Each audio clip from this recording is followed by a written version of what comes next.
This is my review for Solo, a Star Wars story. With the fact that I was hyper excited for The Last Jedi and did like a really hyper excited review, a while later I kind of started seeing faults in the movie and I did not enjoy it as much as I did think I did. So with this one, I decided to just let it simmer and then I would give you my review. So I have given it time, so here's my review. My expectations for this film were pretty low given all the issues it had throughout its production. And after watching it, I think it's a pretty decent sci fi movie. I never thought we needed a solo movie of any of the legacy characters like Han Solo. And after seeing this, I am still convinced we don't need a solo movie of any of the legacy characters. Alden Ehrenreich was decent as Han Solo. He did a serviceable job. He had decent performances and interactions with other characters in the movie. But I honestly don't think he is Han Solo.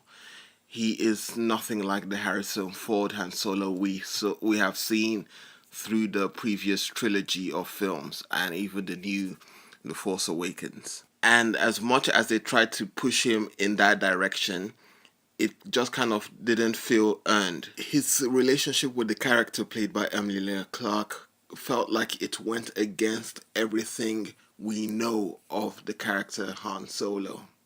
But it was still a good relationship, and Emilia Clarke gave one hell of a performance in the movie. His relationship with the character played by Emilia Clarke indirectly brings him into meeting other characters played by Woody Harrelson and Thandie Newton.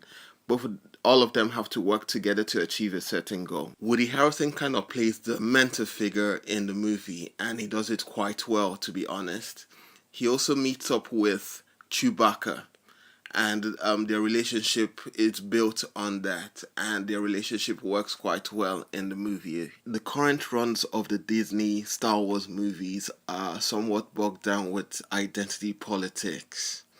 Now, this doesn't mean the story is any worse or any better because of it. However, I do kind of feel uh, Solo is handling it a little bit less so than other Star Wars movies.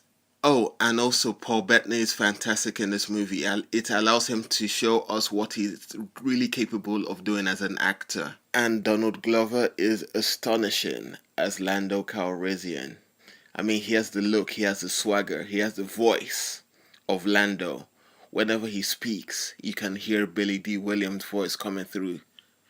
And yeah, it's definitely one of the best standout performances in the movie. L3 was another fun character in the movie. It kind of feels like all the supporting characters gave a much better performance in this movie. It was interesting to see the Millennium Falcon before it was in the hands of Han Solo. It was nice that they touched on certain things in Han Solo's past, but I feel like it wasn't as well executed as it could have been. And the movie doesn't push him in the direction of being the Han Solo we know in the previous trilogy of films. And the dice that they've been messing about with the past current films has no meaningful significance to this movie at all in any way. I would have preferred this film if it was just another heist Star Wars movie that involved legacy characters. Ron Howard, the cast, and writers did the best they could with this film, but I feel the problem really came from the higher ups. So that's my review. If you did see it, let me know what you thought about it.